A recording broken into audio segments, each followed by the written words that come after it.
제가 오늘 발표할 주제는요, 그 테이스트 시스템에 대해서 지금, 그, 화면을 안 켜고 계신 분들도 많지만, 혹시 그 테이스트 맵에 대해서 들어본 적 있으시죠? 뭐, 고등학교 때나 뭐, 혀의 다른 부분에 단맛, 짠맛 넣었을 때, 혀의 각 부분에서 어떻게 그게 감지가 되는지, 이런 실험을 직접 해보셨을 수도 있고, 이거 테이스트 맵이라는 게 있는데, 혹시 테이스트 맵이 있다고 믿으세요? 혹시 그런 실험을 전에 해보셨으면? 없다고 생각하시나요? 이제 몇 분은 지금 고개를 저으시는 것 같은데, 예, 그래서 이 텅맵에 대해서 말씀을 드리고자 합니다, 오늘은. 그래서 이 컨셉트가 여기에 이게 사이언티픽 아메리칸의 1952년도에 나온, 아, 그 다이어그램인데, 뭐, 50년대, 뭐, 1900년대 초반부터 있던 얘기고요. 그래서 이걸 바탕으로 얘기를 풀어 나가 보겠습니다. 제가 테이스트에 대해서 관심 있는 이유는 이 영화로, 동영상으로 뭐 잘 설명이 되는데, 이 동영상은 어린 아이들이 갖가지 맛을 처음으로 맛보는 first time they're tasting 하는 동영상이거든요. 그러니까 이 아이는 그 레몬 맛을 보면서 표정을 짓고, 또 요거트를 먹었을 때의 반응. 이렇듯이 페이스 시스템은 이 감지가 됨과 동시에 바로 behavior로 transform 되는 어떤 hardwired behavior를 보이기 때문에, 저는 이런 sensory 시스템이 어떻게 behavior로 translate 되는지, 그래서 이 사진들만 봐도, 스틸 사진들만 봐도 각각의 아이들이 뭐를 먹었는지 모르더라도, 뭐 이쪽에 있는 그 레몬 맛을 본 아이들 의 표정만 보더라도, 이 아이가 신맛을 느끼고 있구나, 이런 걸 알아볼 수 있지 않습니까? 그래서 어떻게 이러한 스테레오티피컬한 비헤이비어와 익스프레션들이 나타나는지를 풀어보자는 게 제가 저희 랩에서 가장 중점적으로 하고 있는 일입니다.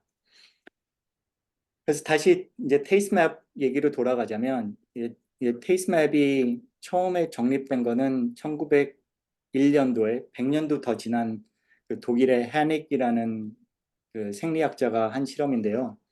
여기서 점점으로 나타나는 게 반응하는 부위를 매핑한 거거든요. 그러니까 스윗을 났을 때는 보시다시피 혀 앞쪽에 더 점들이 많기 때문에 혀 앞쪽에 약간 더 센시티비티가 있고, 비료를 보면 약간 뒤쪽에 더 센시티비티가 있고, 뭐 이런 식으로 각각의 맛에 대해서 혀의 어느 부위에서 가장 센시티비티를 보이는지, 이런 맵을 정리해서 1901년도에 발표를 했습니다.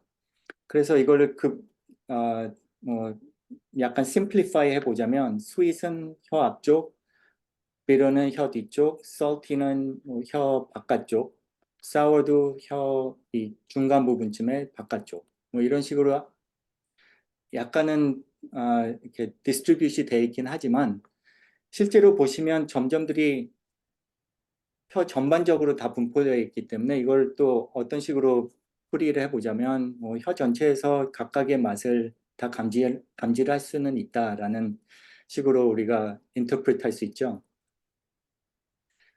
이제 다시 더 베이직으로 가자면, 이제 혀는 이 사람의 혀의 다이어그램인데, 이 각각의 돌기가 있습니다.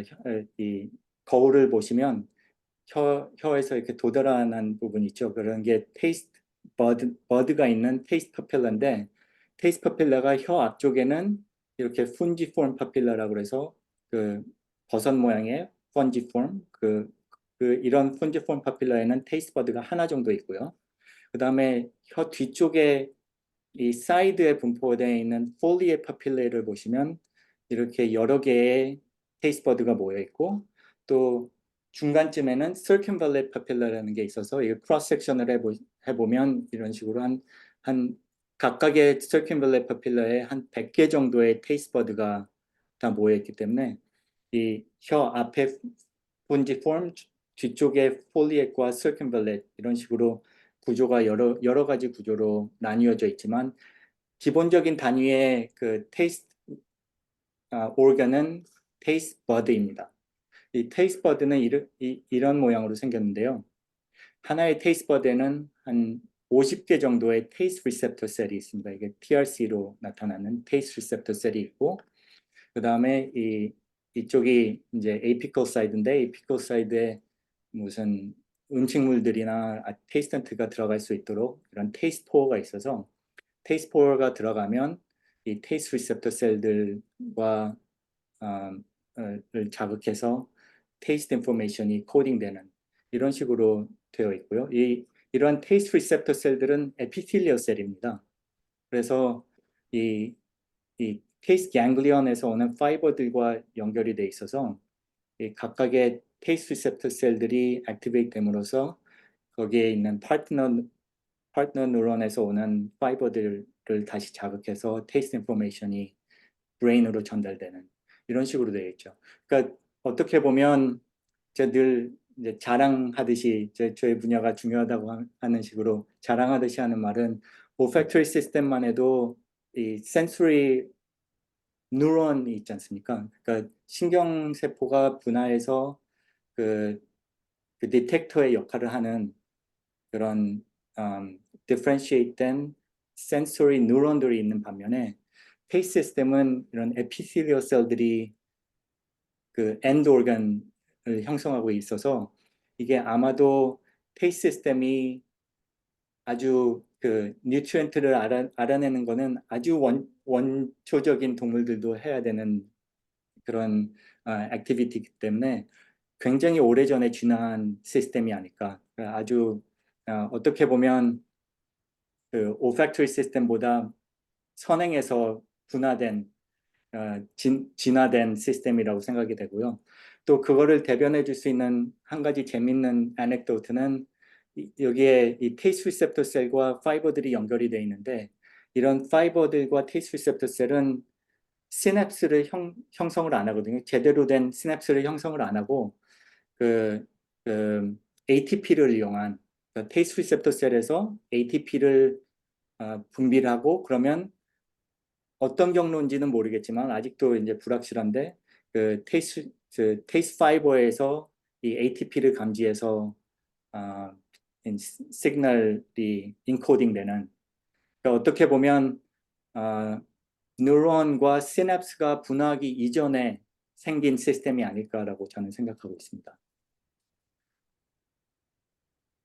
그래서 뭐 한 90년대부터 시작된 그 테이스트 분야에서의 관심사는 물론 이 리셉터가 무엇이냐, 각각의 맛의 리셉터가 무엇일까를 그러니까 그 유전자들을 동정해내는 작업이 뭐 90년대와 2000년대 초반에 중점적인 관심사였습니다. 테이스트는 기본적으로 5가지 맛이 있죠.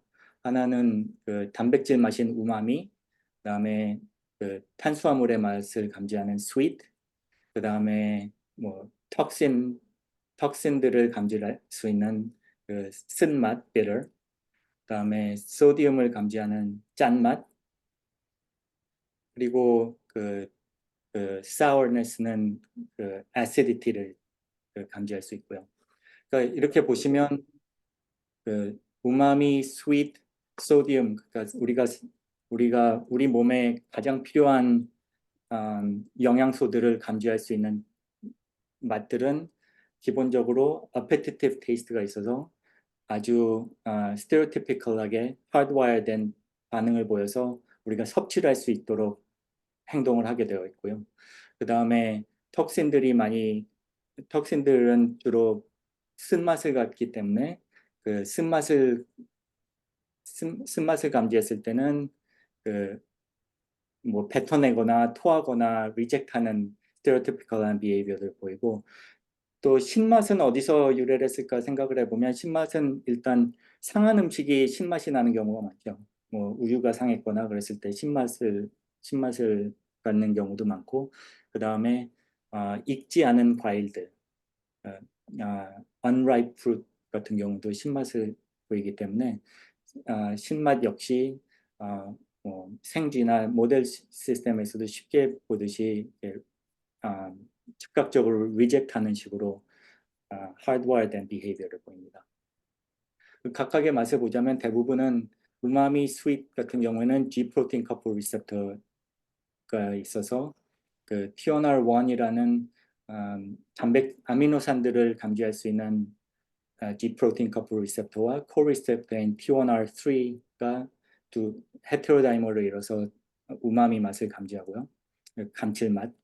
그 다음에 sweet은 TNR2라는 TNR1과 비슷한 G 프로틴 커플 리셉터와 또 그 공이 쓰는 TNR3라는 G 프로틴 커플 리셉터가 헤테로다이머를 이뤄서 sweet을 감지를 하고, 그다음에 bitter는 여러 가지 톡신들을 감지를 해야 되기 때문에 디텍트를 해야 되기 때문에 한 30개 정도의 T2R 패밀리의 bitter taste receptor들이 있어서 bitter를 감지하게 됩니다.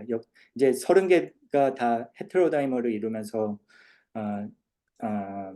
감지를 하기 때문에 실제로는 30개 그 이상의 많은 톡신들을 감지할 수 있는 시스템이죠. 그래서 30개 정도가 클러스터를 이뤄서 발현을 하게 되는데, 재밌는 사실은 이 30개가 같은 bitter taste receptor 셀에, 아까 여기서 나온 bitter taste receptor 셀에서는 30개 모두의 bitter receptor가 다 발현을 하는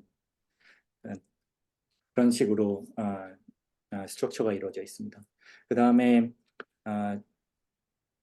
salty taste는 그 epithelial sodium 채널 이 세 개의 아이소머가 모여서 채널을 이뤄서 감지를 하게 되고요. 그 다음에 sour는 acidity는 2019년에 공정이 됐는데 오토페트린이라는 또 채널이 이 역할을 하고 있는 걸로 알려져 있습니다. 질문은 보통 톡 맨 마지막에 하나요? 아니면 중간에 껴들어도 되나요? 껴들어 주세요. 네. 그 sour taste에서 오토페트린하고 혹시 그 애식 채널 같은 거에 시그널링 크로스톡이나 어떤 연관성이 알려진 게 있나요? 테이스 시스템에서는 ASIC 채널이 그렇게 많이 발현하는 것 같지는 않고요. 그전에는 그 PKD 채널들이 거기에 작용을 하지 않을까 했는데, 뭐 넉아웃을 해도 다 별로 영향이 없는 것 같아요. 그러니까 실제로는 오토페트린 1이 제일 그 크리티컬한 컴포넌트인 것 같습니다. 네, 알겠습니다. 네. 그 이제 이렇게 해서 각각의 리셉터가 동정이 된 후에 익스프레션을 봤을 경우에 재밌는 사실은 각각의 리셉터를 이루는 테이스트 리셉터 셀들이 비터 테이스트 리셉터는 비터 리셉터만 발현하고, 그 다음에 스윗 테이스트 리셉터 셀은 스윗 테이스트 리셉터만 발현하고, 이런 식으로 그 리셉터들 간에 그 코엑스프레션이 없는 게 아주 선명하게 보이죠. 그러니까 뭐 비터하고 사워를 봤을 때 레드 그린이 오버랩이 전혀 없고, 뭐 스윗 비터 우마미를 봤을 때 사워랑 전혀 오버랩 없고, 이런 식으로 각각의 테이스트 리셉터가 한 가지 맛의 특성화를 이뤄서 스페셜라이즈된 식으로 구조가 이루어졌다고 쉽게 알 수 있었습니다. 그리고 이제 여러 곳에 있는 혀의 여러 곳에 위치한 각각의 테이스트 버드를 봤을 때 익스프레션이 뭐 그 안에 보면 테이스트 리셉터 셀들이 sweet, bitter, salty, sour, umami 5가지 맛을 모두 감지할 수 있는 식으로 테이스트 버드가 구조가 되어 있기 때문에 다시 말하자면 뭐 하나의 테이스트 버드는 5가지 맛을 모두 감지할 수 있다. 그러면 혀의 위치에 어디에 위치해 있는 테이스트 버드인지 상관없이 혀의 모든 곳에서 모든 맛을 감지할 수 있다는 것을 생각해 보자면 턱맵이 실제로 현실성이 없다는 생각을 뭐 결론을 내릴 수 있겠죠.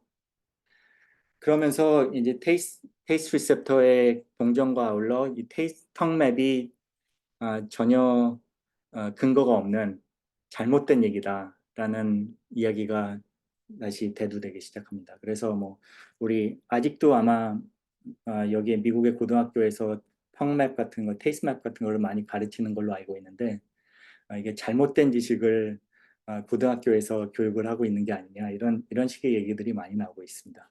그러면 이게 턱맵이 왜 유명해졌을까를 제가 이제 역사적으로 다시 되짚어 보자면, 이 에드윈 보링이라는 사람이 굉장히 유명한 심리학자더라고요.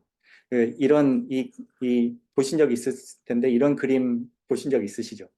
이 그림이 에드윈 보링이 만든 그림인데 이 에드윈 보링이 1950년대 아주 유명한 하버드에 있는 그 심리학자로서 그 심지어 별명이 미스터 사이콜로지인 그런 사람이었는데 이 사람이 이 센소리 시스템에 대해서 번역을 하면서 1942년도에 낸 책이 아까 처음에 보여드렸던 헤닉의 이 데이터를 바탕으로 도식화를 했을 때 탭에는 미러가 전혀 감지되지 않고 뒤에만 감지되는 식으로 이런 그래프를 만들었어요.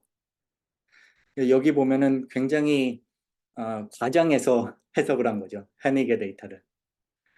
그래서 이걸 바탕으로 아까 처음에 그 커버에 보여드렸던 뭐 Scientific American 기사도 나오고 그러면서 이 턱맵이라는 게 인기를 끌기 시작했습니다. 그래서 많은 이제 테이스 쪽에서 연구한 많은 사람들은 이게 다 에드윈 보링이 번역을 잘못해서 잘못 이해해서 생긴 오해다라고 생각을 하고 있고요. 또 한 가지 생각할 수 있는 점은 물론 피지올로지나 셀 바이올로지 측면에서는 테이스 리셉터 셀이 다 있고 그렇기 때문에 각 부위에서 모든 맛을 감지할 수 있을지 모르지만 사이코피직스로 가면 뭐 이제 뭐 다른 소마토 센서리 시스템과 결합이 된다든지 뭐 이런 식으로 해서 다른 정보와 같이 인터그레이트 되면서 이게 사이코피직스로는 또 다른 인터프리테이션이 우리 머릿속에서 다른 인터프리테이션이 생길 수 있지 않을까 뭐 이런 두 가지 정도로 요약되는 게 이 턱맵의 근간인 것 같습니다.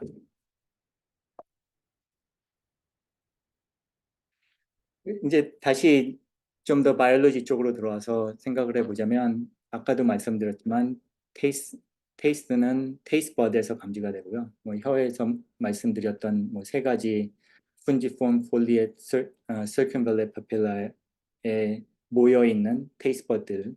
그 다음에 우리 그 소프트 팔렛에도 테이스트 버드가 또 이렇게 산재해 있고요. 이 각각은 아까 말씀드렸듯이 에피텔리얼 셀이기 때문에 프라이머리 테이스트 뉴런들은 이 테이스트 ganglia에 위치해 있습니다. 셀 바디는 제니클릭 ganglia와 페트로설 ganglia에 위치해 있고요. 거기서 이 수도 유니폴러 뉴런들이 액선이 셀 바디에서 나오면서 두 갈래로 나뉘어져서 한쪽은 혀에 가서 테이스트 리셉터 셀과 연결이 되고 또 다른 한쪽 arm의 액선은 이 브레인스템의 nucleus of solitary tract로 연결이 돼서 이 primary taste neuron, ganglion neuron들은 맛을 혀에서 브레인으로 전달해 주는 역할을 하게 됩니다. 그 다음에는 어떻게 보면 한 가지 아주 이렇게 인포메이션이 다른 데로 새지 않고 바로 콜텍스로 연결되는 식으로 그러니까 파라브레이키얼 뉴클리어스, 탈러머스를 거쳐서 거스트틀 콜텍스로 바로 모든 인포메이션이 다 간다고 생각을 하고 있고 그리고 이제 뭐 테이스트 디펜던트 러닝이나 이런 것들은 거스트틀 콜텍스에서 탑다운으로 다른 뇌에 있는 다른 부위들을 조절한다고 생각을 하기 때문에 어떻게 보면 혀에서 거스트틀 콜텍스는 하나의 하이웨이처럼 인포메이션이 굉장히 빨리 콜텍스까지 가는 식으로 오르가나이즈 된 것 같고요. 반면에 이제 제가 관심을 갖고 있는 것은 중점적으로는 이 브레인스템인데 그 이유는 브레인스템 내에서 리플렉시브 비헤이비어들이 나타나지 않습니까? 그러니까 예를 들자면 뭐 신맛을 느꼈을 때 침을 흘린다든지 아니면 쓴맛에 구역질을 보인다든지 아니면 단맛에 뭐 혀를 내밀고 이런 리플렉시브 비헤이비어들은 다 이 브레인스템 서킷에서 인코딩 되기 때문에 저는 브레인스템에 중점적으로 연구를 하고 있습니다. 이걸 대표적으로 잘 보여주는 실험은 예전에 뭐 하비 그릴이 했던 실험들이 어떤 게 있냐면 그 스패츌라를 써서요. 로덴트에서 그 포브레인과 하인브레인을 절개를 해서 이제 decerebrate animal 만들면요, 그 cortical function이 전혀 없는데도, cortical input이 전혀 없는데도 쓴맛에 뱉는다든지 아니면 신맛에 뭐 침을 흘린다든지 이런 reflexive behavior는 brainstem만 있는 동물들도 공이 보인다는 것을 발표했기 때문에 이러한 local circuit으로 hardwire behavior들이 대부분 인코딩되지 않을까라고 생각하고 저는 그 brainstem circuit을 주로 연구하고 있습니다. 서두가 좀 길어졌던 것 같은데 이제 실험 쪽으로 좀 들어가 보자면요. 일단 여기서 테이스트버드에서 디텍된 감지된 맛을 어떻게 브레인으로 전달을 하는지 이 혀 앞을 이너베이트하고 있는 일단 제니클릭 ganglion 얘기를 먼저 드리겠습니다. 이 제니클릭 ganglion에서는 어떻게 맛을 인코딩하는지를 보기 위해서 멀티포톤 이미징을 하고자 했습니다. 그리고 칼슘 이미징을, 칼슘을 그 뉴로널 액티비티의 프록시로 여겨서 이 Gcamp라는 칼슘 센서를 여기 제니클릭 ganglion neuron의 익스프레스를 시키고 그리고 그 마취를 한 뒤에서 수술을 해서 이 제니클릭 ganglion을 expose 한 다음에 거기다 바로 이미징을 하는. 그러니까 여기서 보시는 이 오른쪽에 있는 이 그림이 하나의 온전한 제니클릭 ganglion입니다. 그리고 여기에 형광이 그 Gcamp 시그널이고요. 이 Gcamp 뉴런이 활성화되면 Gcamp의 플로레센스가 밝아짐으로써 어떤 뉴런들이 어떤 맛에 반응을 하는지 이런 실험을 해봤는데 단맛을 줬을 때 몇몇 뉴런들이 이제 활성화되는 걸 볼 수 있죠. 마찬가지로 같은 쥐에 이제 혀에다가 맛을 주는 건데 쓴맛을 줬을 때는 또 여기에 반응하는 뉴런들이 또 보이고요. 그다음에 뭐 여러 가지 각각의 맛을 제시했을 때 뉴런들이 어떻게 반응하는지. 그래서 결론적으로 말씀드리자면 대부분의 제니클릭 ganglion 뉴런들의 액티비티는 한 가지 맛에만 보인다는 것을 알 수 있었습니다. 대부분 90% 이상이 싱글 튠드고 몇몇 개만 뭐 멀티 튠드인데 이 representative graph들을 보시면 이건 이제 sweet 뉴런이고요. 또 bitter 뉴런, salty 뉴런, umami, sour 뉴런. 그래서 한 가지 맛에만 특성화돼서 뉴런들도 활성을 보이기 때문에 아까 그 테이스트버드에는 5가지 맛을 감지할 수 있는 5가지의 테이스트 리셉터 셀들이 있다고 했는데 이런 테이스트 리셉터 셀들과 연결이 되어 있는 그 파트너 뉴런들도 마찬가지로 한 가지 맛의 특성화를 이뤄서 스윗 뉴런, 비터 뉴런, salty 뉴런 뭐 이런 식으로 특성화되어 있다는 것을 볼 수 있었습니다. 그러면 이제 약간 비시한 그림으로 다시 가는데 네, 이쪽으로 가시는 게 나을 수도 있겠네요. 이 그림에서 보시다시피 혀 앞쪽에는 이 제니클릭 ganglion이 이너베이트 하고 있지 않습니까? 혀 뒤쪽을 이너베이트 하는 거는 페트로설 ganglion이라고요. 뭐 비슷한 곳에 이 셀버디들이 있긴 하지만 두 개의 다른 ganglia에서 이너베이션을 혀의 입의 다른 위치로 다른 부분들을 이너베이트 하고 있는데 제니클릭 ganglion에서의 실험을 바탕으로 이제 페트로설 ganglion에서도 마찬가지로 각각의 하나의 맛에만 스페셜라이즈 되어 있는지 이걸 보려는 실험을 했습니다. 그래서 이게 제네클릭 ganglion인데 아까 보여드렸듯이 뭐 sweet, bitter, salty, sour, umami에 다 반응을 했고 페트로설 ganglion의 액티비티를 또 찍어봤을 때 여기도 마찬가지로 이렇게 스페셜라이즈돼서 뭐 sweet neuron, bitter neuron 따로 나뉘어져 있는지 봤을 때 비슷한 실험을 한 거죠. 이제 페트로설 ganglion을 또 개봉을 해서 거기 이미징을 했고 그랬을 때 여기도 마찬가지로 페트로스 ganglion도 스윗 뉴런, 비터 뉴런, 우마미 뉴런, 사워 뉴런 이런 식으로 다 볼 수 있었습니다. 그러니까 구조적으로는 비슷하죠. 스윗과 스윗이 연결되어 있는 게 제네클레스에도 그렇듯이 페트로셀에서도 마찬가지로 이렇게 스윗 뉴런과 혀 뒤쪽에 있는 circumvallate papillae 안에 있는 테이스트 버드에 또 스윗에서 스윗, 비터에서 비터로 연결이 돼 있겠구나.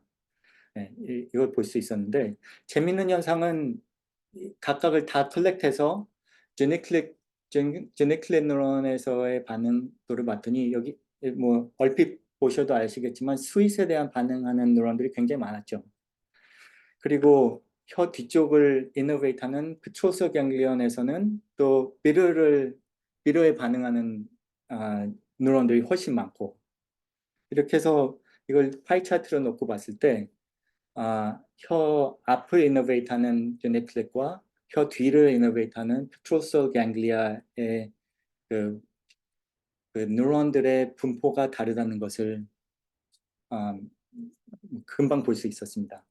그래서 salty는 주로 앞에 있고 salty에 반응하는 뉴런들, 그 다음에 bitter는 뒤쪽에 더 많고 또 흥미롭게도 우마미 맛은 또 혀 뒤쪽에 있다. 그러니까 여기서 그 아까의 그 테이스트 맵을 놓고 다시 돌아가 보면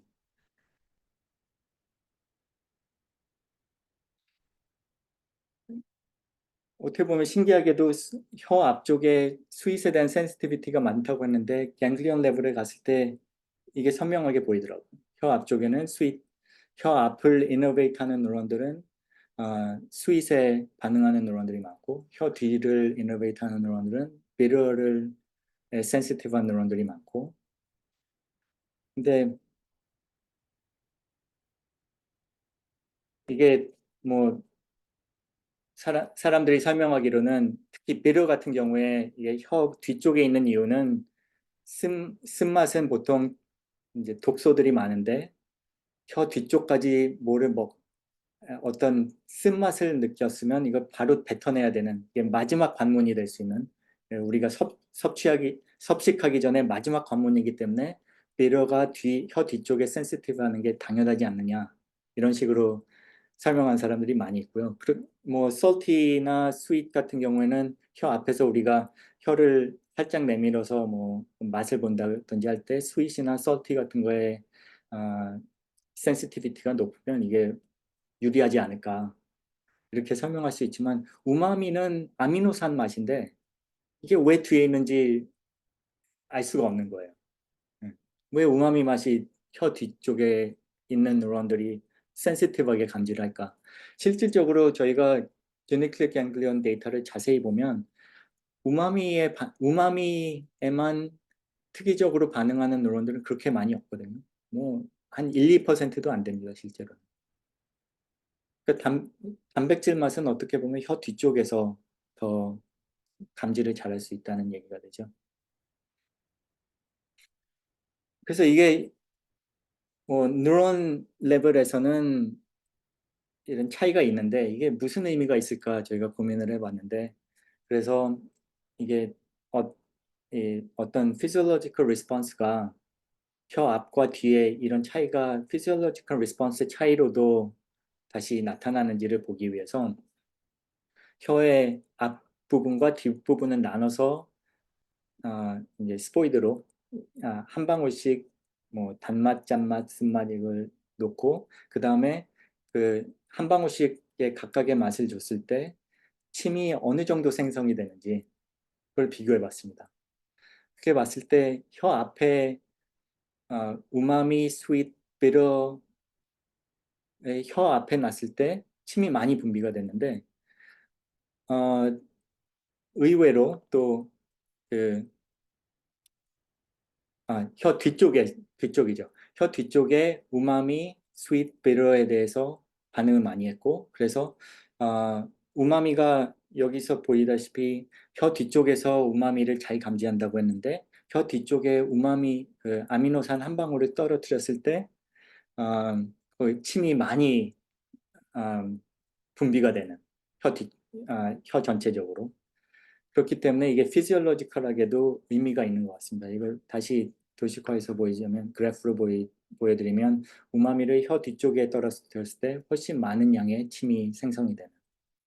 그래서 이게 음, 이런 턱 맵에 이런 의미가 있지 않을까. 그리고 이게 테이스트 디펜던트하게 나타나는 현상이라는 걸 보이기 위해서 하나는 이제 뮤턴트를 이용해서 우마미 테이스트 리셉터를 만들지 못하는 생쥐에서 이걸 실험해 보니까 혀 뒤쪽에 우마미 테이스트를 스티뮬레이트 하더라도 침의 양은 이제 차이가 없는, 그러니까 우마미를 감지하지 못하면 혀 뒤쪽에서 침을 분비하지 못한다는 이런 뭐 간단한 스토리죠.